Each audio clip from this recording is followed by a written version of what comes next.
Welcome to the TJ Mauldin Leadership Podcast, where we talk about life, leadership, and the gospel. All right, welcome to the TJ Mauldin Leadership Podcast, where we always talk about life, leadership, and the gospel. Listen, today I could not be more excited that I get to hang out with one of my very best friends, Tim Bice. Tim Bice is the pastor at Greenbriar Church in Albany, Georgia. He's a regional director for Acts 29. He has 4 kids and a daughter-in-law, and he's an avid bow hunter. He's a great dude, and he happens to be one of my best friends.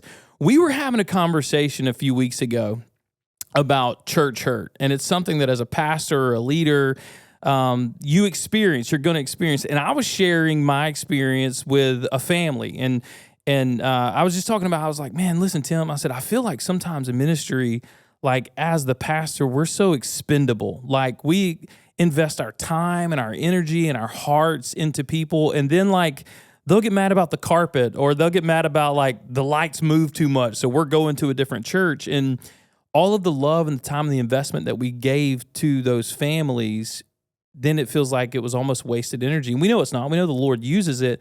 But I was sharing this with him, like, man, you know, I invested in this family, and they just left. They bounced, and so I feel like to a lot of church members, pastors are expendable. Like, well, we'll just go find a new one, or we'll go find another flavor, whatever fits us best.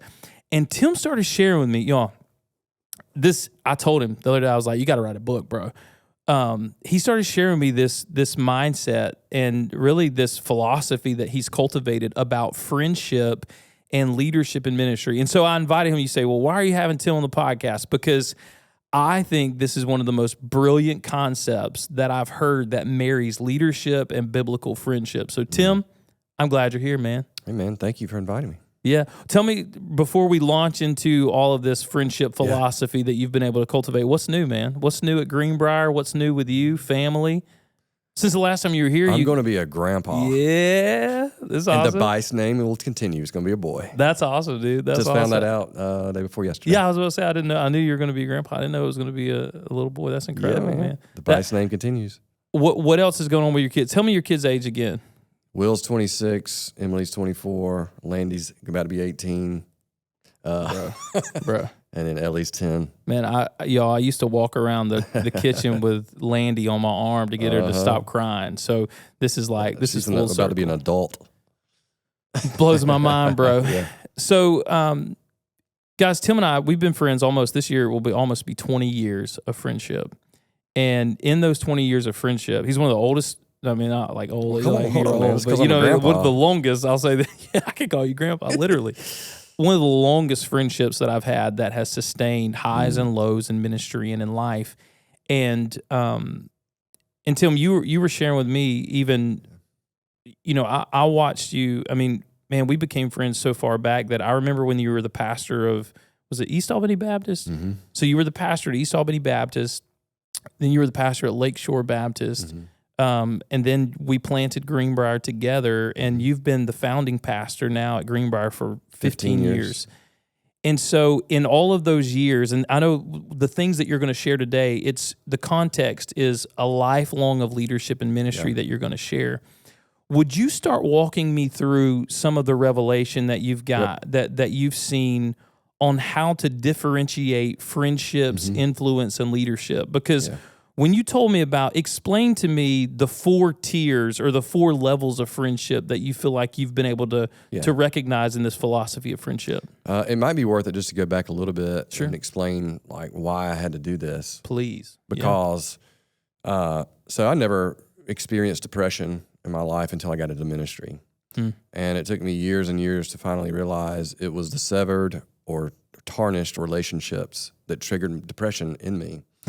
And when I started finding that out and figuring that out, I really started fighting for joy. I even made like a process for me to, you know, I have it on a Google Doc. I go to it. These are my steps that I go, you know. But the number one trigger is someone I've given and poured my life into just treats our friendship like it doesn't even exist, or you know, it feels it's been really, really, really tough. I know you know what I'm talking about. And so, man, I was just tired of it just wreaking havoc in my life. And so when I started fight for joy process and new paradigm of thinking, I also decided I need to find out who I'm going to be vulnerable to, because I think all of us need to be vulnerable to people. I don't think we have to be vulnerable to everyone, because there are some people out there that will take whatever rope you give them and they'll hang you with it. Yep. And weaponize it against you. And so I don't think that's good. But I think that every single person needs to have at least a handful of folks that they can be vulnerable to. And so to answer your question, I looked at Jesus' life, and he had friends. And I noticed that he spent the most time with Peter, John, and James. As a matter of fact, that's who he took to the garden with him. That was where he was most vulnerable. I mean, like in prayer, he told the Father, if you can take this cup from me, please. But he surrendered, of course, and he said, not my will, but yours be done. But he took those guys to the garden, and they were his garden friends. It was his true inner circle, who he was most vulnerable with. So let me break this down just the way I'm thinking. What you're saying is vulnerability. There's an ability to have vulnerability at every level of friendship, and that level of vulnerability should be tiered to the level of closeness that you have with those individuals. So what would you say, okay, garden friends you established, Peter, James, and John, these guys that were close with Jesus, these guys that were in deep relationship with Jesus, that Jesus let them see him cry, right? Jesus still wept in front of the crowd with Lazarus, right?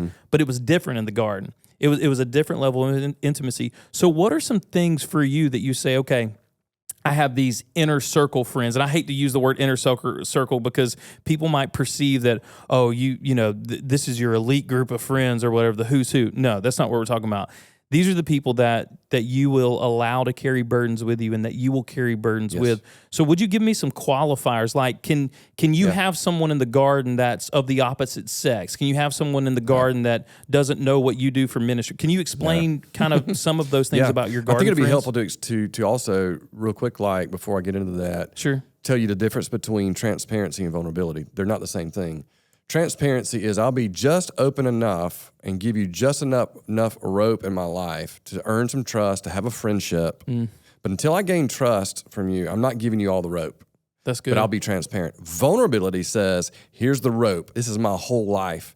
Here's my sword. Good. Here's my shield. You can get it and you can slay me with it. That's true vulnerability. To differentiate between. That's true vulnerability, and that's the garden. I like that. Now, I do think that there's a shade of that also in the next category, which would be Galilean friends, where he had his 12 disciples.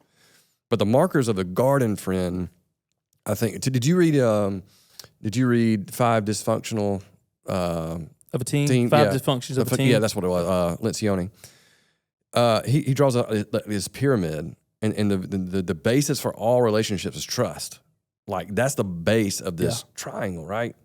And everything else creates like this false transparency or false harmony. I think he calls it artificial harmony or something like that. And that can't happen in the garden. Like there has to be trust built. An example would be you and me. Like we've been through some really, really tough times. We've already done a podcast on it. We'll link that in the show notes for you too. Yeah, that's a good idea. Yeah. And we came through it. Yeah. Because we had to be open and honest. We had to own our sins. We had to be vulnerable. Yeah. And because of that, trust was linked back up and it grew. And those are the kind of guys. And so we've been friends for almost 20 years. And I think that that's a prerequisite. Time and trust. Yeah. That's one. Time and trust, of course. For me, men only. I don't need a woman in my garden friends. I've got one. Her name's Jay, and she's my wife. Yeah. So tell me why. Unpack that for me and for other people listening, because I know there may be a businessman who's like, wait, I have a co-founder of my company that's a woman. She should be in the garden. Explain to me why. And there's some people that don't understand. We can talk a little bit about complementarianism as well if you want to, and how that your process of complementarianism and your understanding of it and how that plays into your garden experience. But tell me, for you personally, why is it so important for you to have only dudes in the garden and your wife? Yeah, because if you're vulnerable with the opposite sex, It can create emotions and emotional ties to one another. You're owning things that not everybody else is owning. You're saying things and hearing things that not everybody else is hearing. It creates this unhealthy bond, I believe. Number two, it would ruin my wife if she knew that I was as vulnerable with another woman as I was with her. That would crush her. And I'm not in the business to crush my wife. I'm to protect her. That's good. And so I want to protect her from that. It's not good for me. It's not good for her. It's not good for the other person. So I have men in my garden, so to speak, garden. And just to be clear about this isn't like levels of friendship where like, okay, this is my A+ friends. It's not levels of value. That's what I hear you saying. No, like not it's all. not levels of how much you value somebody. Correct. Yeah, okay. It's time and trust. And then the third thing I would say about it is they need to be in the same sort of realm of life as me. And I would include pastors, ministry leaders, parents, I would also include business leaders, community leaders, people who are leading. Gotcha. And who have families. That's who I want to be in the garden with me, where I can open up to. And not only that, it's not just about me, it's also about them. Yeah. Like I want to be able to serve them and to love them. I want to be ears for them when they need to confess sin, or if they need to be prayed for, or they just need to get something off their chest, whatever it is. Like I'm there for them 24/7.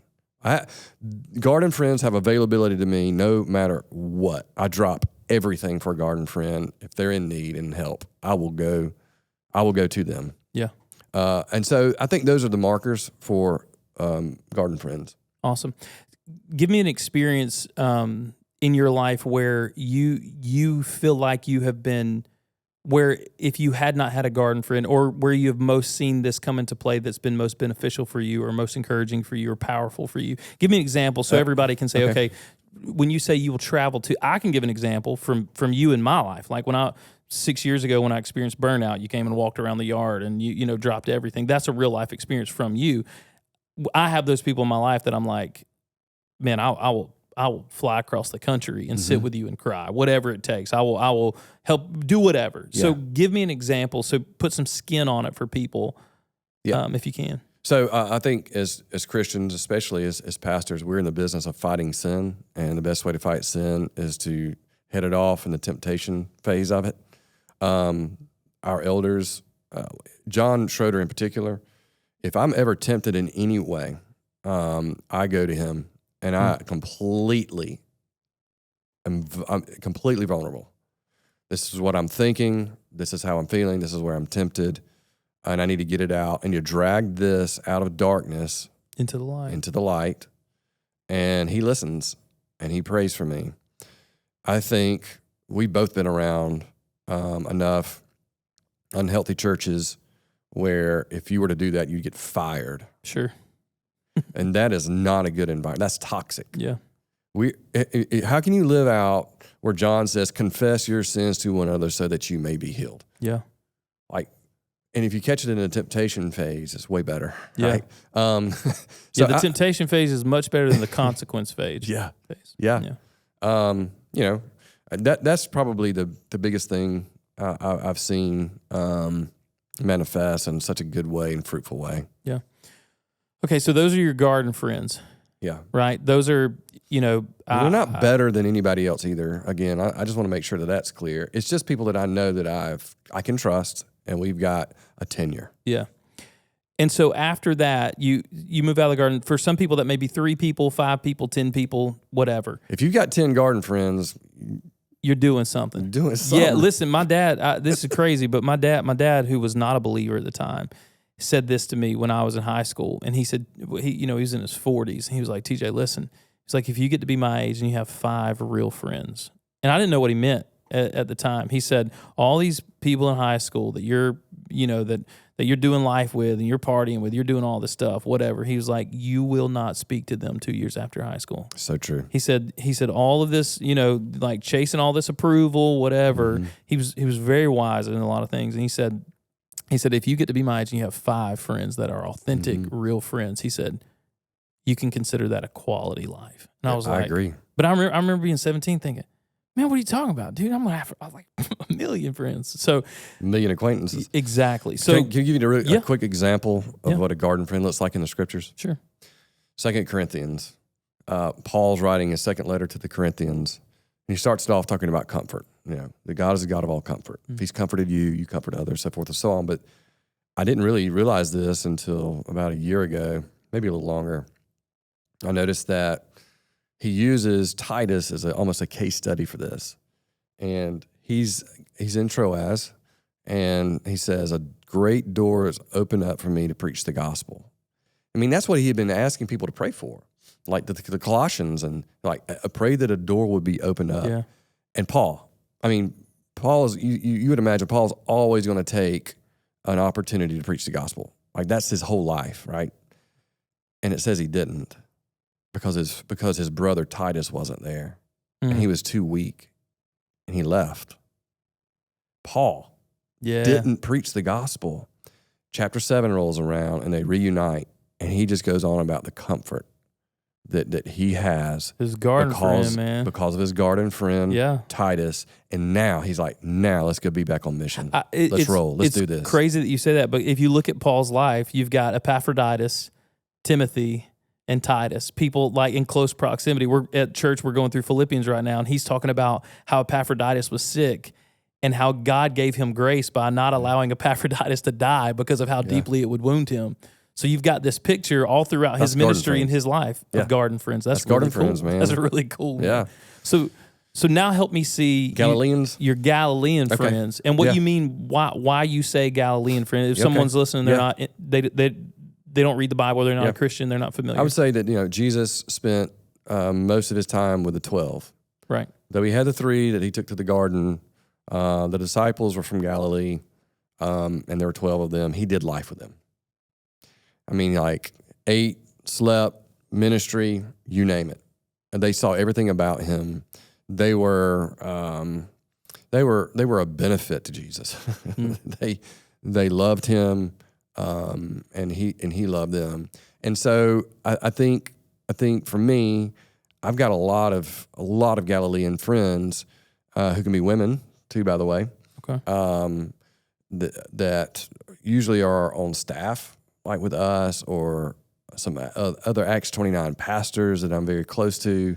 I'll be somewhat vulnerable. I'll be very transparent. I'll drop everything for them, just like I would a garden friend. And I know that there's a lot of trust that's already been built, with these people. But they're not the ones that I just lay it all out before. Right. Right. So a part of your heart is in wisdom, your heart and your life, what you allow them access to is a little bit more guarded than your garden friends. But these would be people that they would be on staff at your church. They would be even out, like, I guess, friends in business, people that you're close to, that you allow a lot of access, but not all access. Yeah, from the outside, people say they're really close friends. Yeah.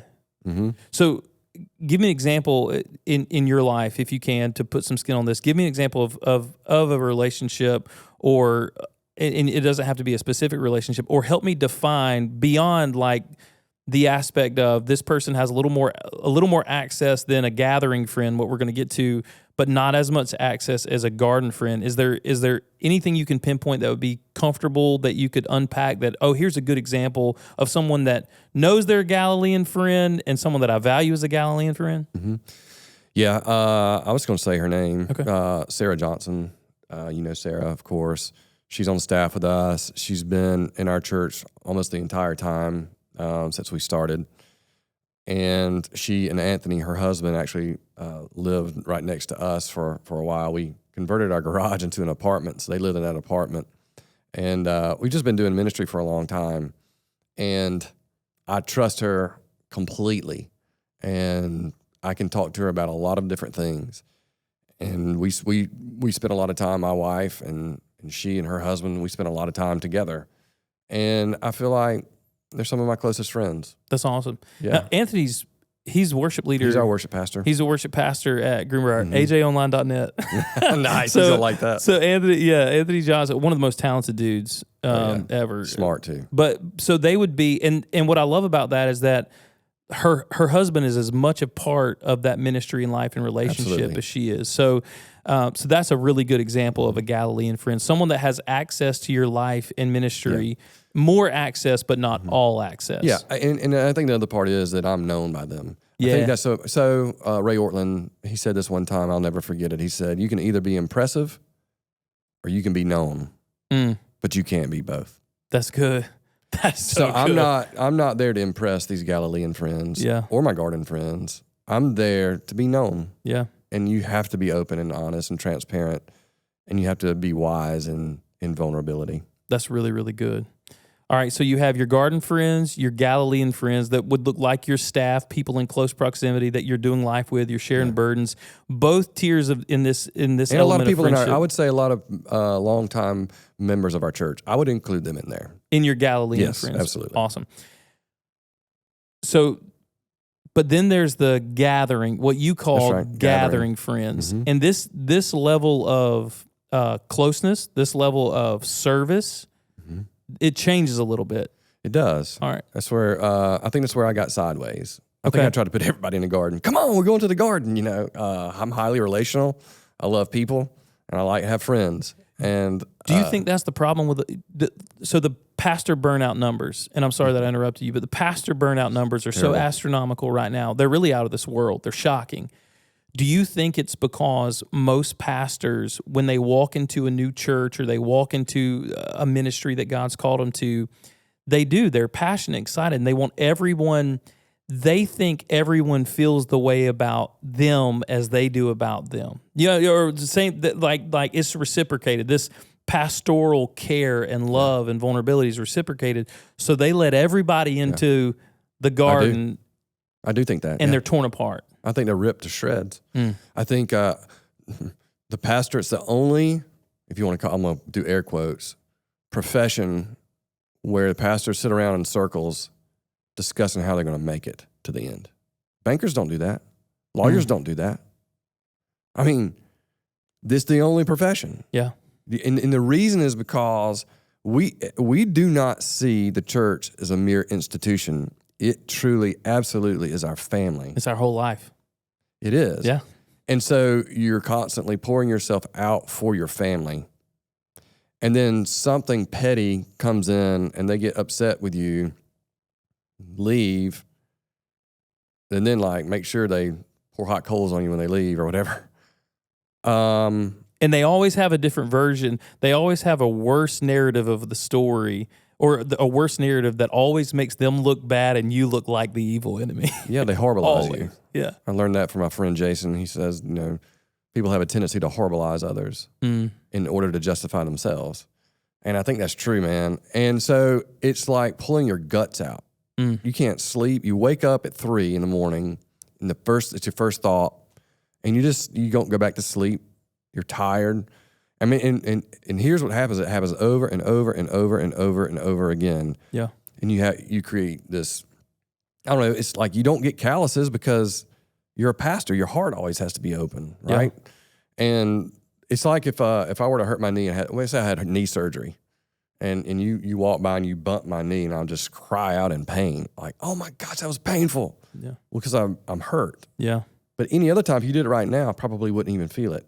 Yeah. And so all of those pain points that just accumulate over and over and over and over again, you do create PTSD. Yeah, there's no doubt. Absolutely. There's no doubt. I was in a circle of pastors one time and we were in Montana, and it was a retreat for guys that were about to burn out. Yeah. And a military guy was there. He'd been in the military for 20 years and went into the ministry. And he was just opening up, and he was talking about, I went to my doctor, we realized that I have PTSD. And I'm like, dang, man, some of these guys in the military, I mean, it's so tough on them. He then said this. He said, but it wasn't the military, it's the ministry. He said, I've had more wounds from ministry than I have from war. I'm like, oh my goodness, bro. Gosh. So it's true. So here's the thing. Paul told Timothy, he said, beware of Alexander the coppersmith. He did me great harm. Beware of him. And so what Paul is trying to say is be wise in your relationships. And so I think that this paradigm is trying to put wisdom and boundaries in relationships for, I'd say, community leaders, business leaders, and pastors. Yeah. And it helps. Because for our gathering friends, I'm going to be very friendly. Yeah, explain to me, because dig into the qualifiers, if you will, of a gathering friend. Right. So a gathering friend, most of the time, it's just people that I haven't yet been able to feel like I can trust yet. And it's not necessarily them. It's just time and going through junk. Yeah. I think, by the way, when you go back to garden friends, most of my garden friends, I've gone through pretty horrible times with. A lot of conflict, and we came through the other side. And I knew that's I can trust this guy or whatever. But so yeah, for gathering friends, it's usually like attenders at church and maybe even some members I'm getting to know. I'm going to pour myself out for them. I'm going to love them. I'm going to try to keep margin to help people that are gathering friends, but I can't be vulnerable yet. I can't trust them yet. And as a leader, I can't afford being unwise and dropping my shield and sword for them to pick it up and slice me with it. Because then the whole church begins to shake and crumble. But as the time goes on, some of those people will ultimately be Galilean friends. But I've also been in ministry long enough to know that our church is a revolving door like every single church in the West. And I am a bus driver for God, and people are getting on and off all the time. And I'm not going to give my sword to people if I don't know if they're going to stay on the bus or not. I just don't know. Yeah. And so that's wisdom, I feel like, for me, but it's also helping them. Yeah. I think it's important too. And we had this conversation the other day. I am, when I think about my life in these tiers of garden friends, Galilean friends, and gathering friends, I am so unoffended when a gathering friend decides to leave our church. And what I mean by that is if a gathering friend, if somebody's like, man, hey, listen, we're changing jobs, or we're having a move, or man, our kids have built some good biblical relationships with these other kids, and we've prayed as a family, and we're a 20-minute closer drive to this church, so we're going to go be a part of this faith family where we can pour in. I'm so unoffended about that. And I think that's the difference. What you're saying is, like, there's this openness with your gathering friends to where, like, listen, I want you to come into my life. I want to be beneficial to your life. I want to pastor you and shepherd you. But, like, if you're a Galilean, and maybe I'm circling back, if you're a Galilean, a garden friend, and you bounce and you leave, it's gonna cut, and it's gonna be a great wound. So you're not allowing the gathering friends to a place initially, and I'll say initially, to be able to wound you in ministry or to hurt you in ministry. Yeah. Yeah, and when they leave, which is inevitable, if we're the bus driver and they're getting on and off the bus, it's inevitable that some stay and that some leave. Yeah. We're not destroyed. We're not repeating that cycle as a pastor of what did I do wrong to lose this family? What was deficient in my leadership? Yeah. And maybe there were some things, but repeating that process, you would want to repeat that process if you had garden friends consistently bailing on you, or Galilean friends. You'd want to say, okay, there's something wrong here. Look at Jesus when he preached, "Drink my blood, eat my flesh." Yeah. People are like deuces. Yeah, that's what goes to gathering friends. He said, "Peter, hey, garden friend, what about you?" He's like, "You got the words of eternal life. I ain't going nowhere." Nowhere. That's garden right. Garden friend, baby. Garden friend. Yeah. So would you say then for people that are in the Galilean aspect, like, to not be, and I'm not trying to say this carefully, but very clearly, if there's a church member listening, or if there's a person that's been visiting a church and they've been there 3 weeks or 4 weeks, and their pastor's not giving them a place of influence or a place of leadership, what would your word be to them? Because I know people, and I'm not even specifically talking about our church, but people visit a church a couple times and then they say, "I want to serve," or "Plug me in," and you're like, "Hey, let's get to know us. Let us get to know you. Let's build some time."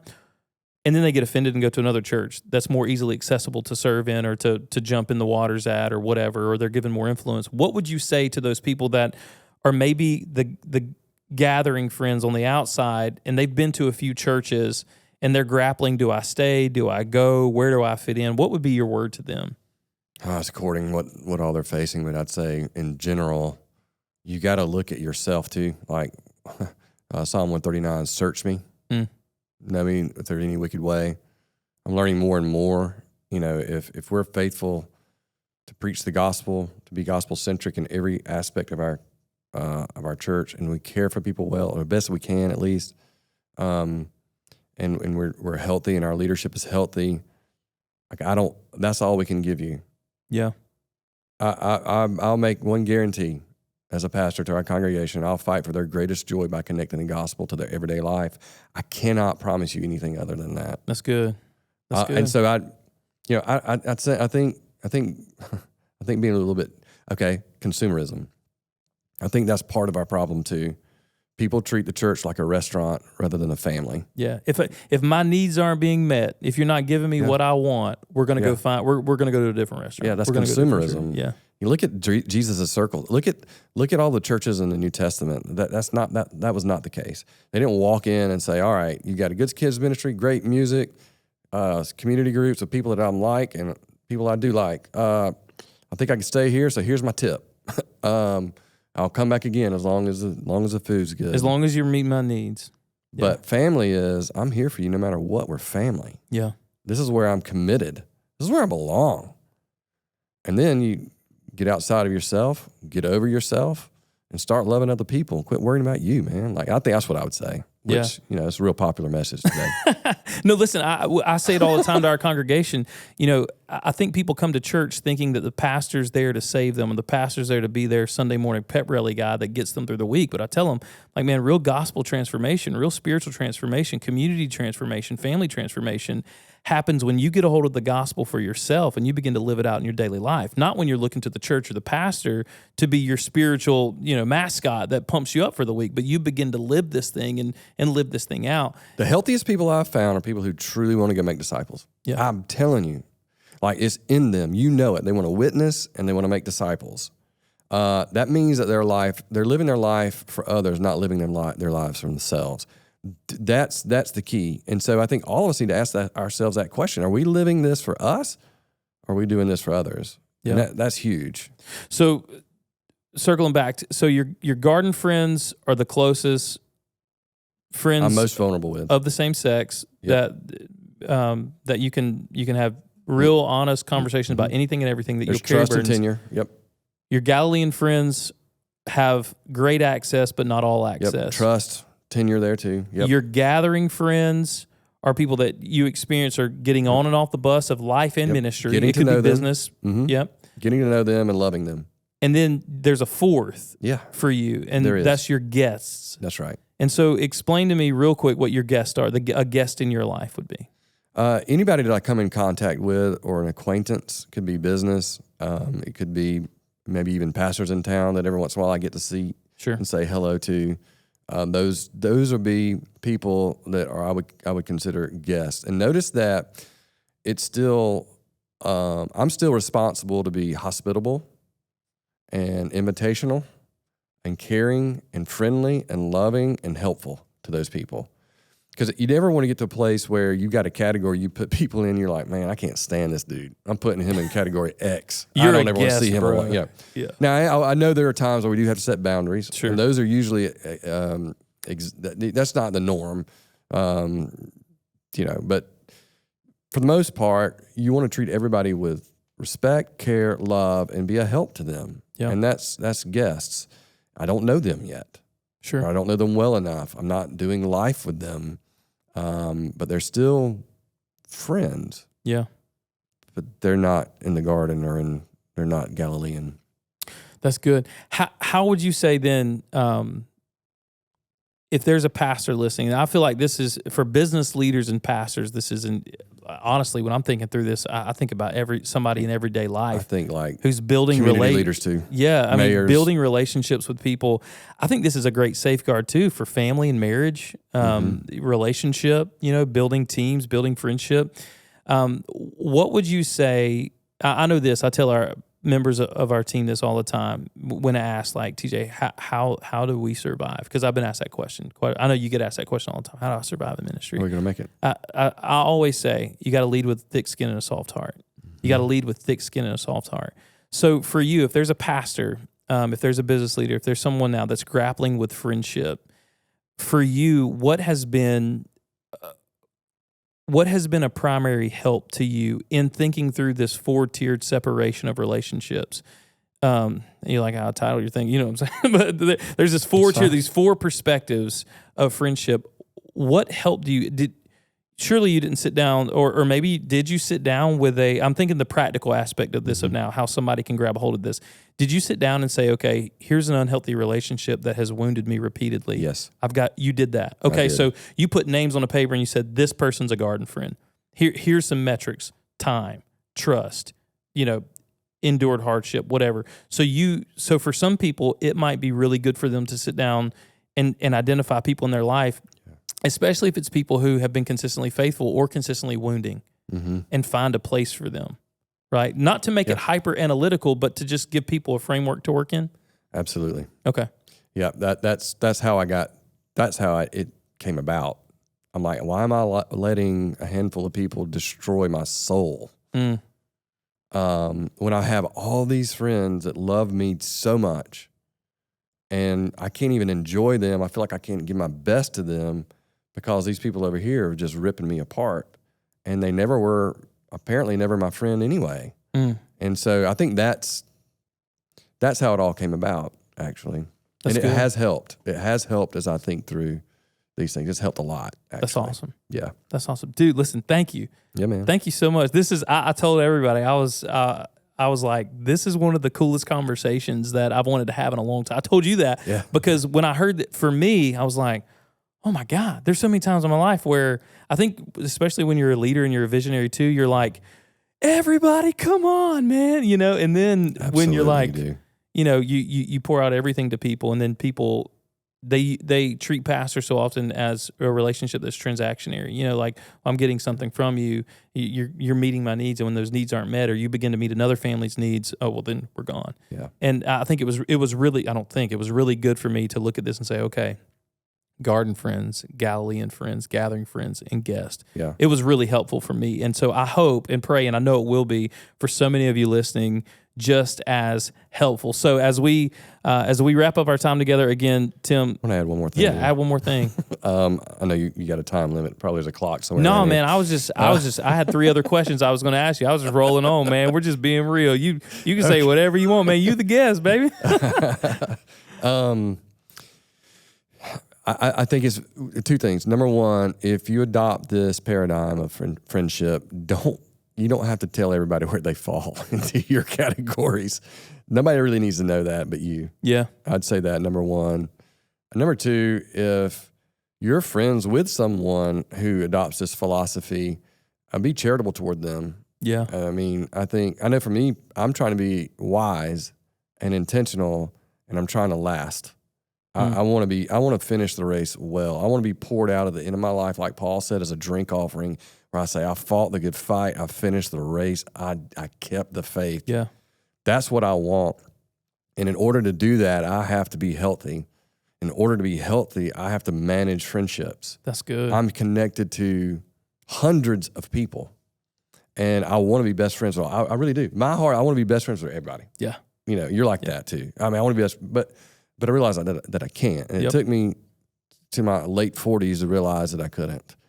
And then reading through the scriptures, and Paul even saying to Timothy, hey, be wise about. Watch out for that dude. Watch out. And so I'm watching out, and it's working. So awesome. Man, that's awesome. Thank you. Thank you for your time. Listen, I'm going to be highly disappointed, incredibly disappointed if this is not a book. At some point, you gonna help me write it? I will be glad to help you write it. But man, what I was like, this is a book. Like, this needs to be in pastors' hands, leaders. So I appreciate your time. I appreciate your willingness to spend time with us. So I got 3 questions for you, really quick. What does Tim Bice's best day look like? Like, if you could have a best day, like, man, this is my best day. What's it look like? What you eat for breakfast? Pain. The pastor's response: I endure hardship and suffering for breakfast, people.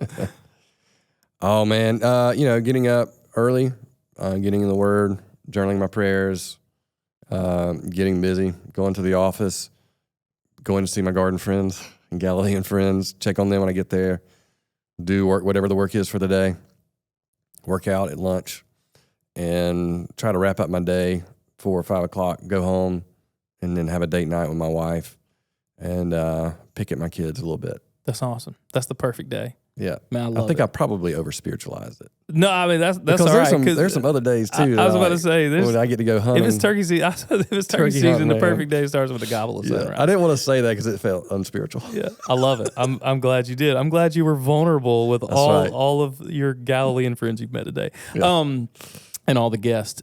Here's the second thing: favorite food. Favorite food? Favorite food. Like if you had to pick, if there's something I like. Well, I've been doing a carnivore diet, so bro, welcome to the party. Steak. Yeah, I've added a few things though. Right now, I guess it's steak. I don't know. Dude, the carnivore diet. Food is fuel for the mission, TJ. Don't you know? Listen, man, the carnivore diet over the last. So I did it. Started at the beginning of the year, and dude, I'm down like 30 pounds. Just like because I can't work out, I was like, I got to do something. So let's just eat ribeyes and hamburger meat. So it's been really fun. Well, I have psoriasis, and that's why I did it. I'm trying to figure out what it is that my body's like allergic to. Man, like after about 4 weeks, it was almost gone. Are you serious? Yeah, it was crazy. That is why. Has it continued? Have you had flare-ups or whatever? A little bit because I added a few things. And I found out that like dairy, my body doesn't like dairy, doesn't like gluten. Bro, that is wild. Doesn't like sugar. Yeah, it is. Because it was really, really, really, really bad. That's why I did it. It got so bad. I'm like, I got to figure this out. And so you eliminated everything but meat. Yep. And your psoriasis went. Red meat. That's literally Jordan salt. Peterson. You know Jordan Peterson, clinical psychologist. Yeah, that's where I heard that it was. from. Yeah, his whole deal was, man. So let me try it. And sure enough. And so now I'm just toying with it, trying to find out. I'm still trying to figure out what foods my body doesn't like. Awesome. So, yeah. That's awesome. Last thing, outside of the Bible, if there's one thing that you could recommend to pastors, one book to read this coming year, or I say this coming year, we're in the summer. You know what I'm saying? Over the next year, if there was one book outside of the Bible that you could recommend for someone to read, what would it be? I'm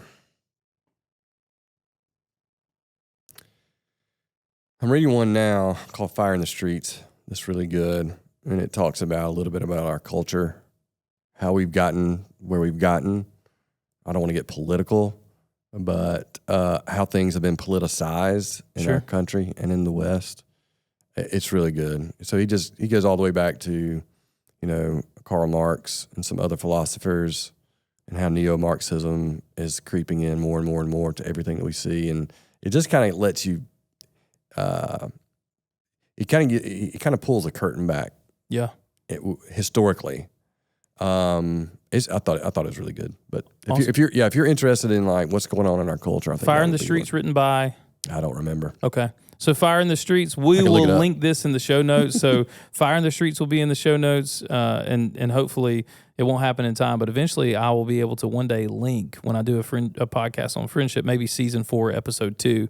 Right? I'm just casting the vision. I'm going to be able to link, these 4 tiers of friendship or whatever he titles his book on friendship. I hope you've enjoyed your time with us today. Listen, it's a great honor and privilege. Anytime that I get to introduce people that I know can glean from your leadership and our friendship, it's always an honor for me to have you on. So, Tim, I love you, man. Thanks for being here. Thanks. And y'all, listen, if you gained anything from this, I say this all the time, our team works super hard on this podcast and they love you guys. So like, share, subscribe, and then email us. If you have any questions, TJ Mauldin Leadership Podcast @gmail.com. We would love to answer your questions. If there's a subject that we haven't addressed, if there's something that you're wondering about leadership, whatever it is, we'd love to hear from you guys because we love you. See you. Thanks. Thank you so much for listening to this episode of the TJ Mauldin Leadership Podcast, where we talk about life, leadership, and the gospel. If you enjoyed this episode, share with a friend. For more content, follow us on Instagram and YouTube. If you have any questions you would like to ask TJ, whether it is about life, leadership, or the gospel, you can email those to tjmauldinleadershippodcast @gmail.com. Thank you again for listening, and we hope you join us again on the TJ Mauldin Leadership Podcast.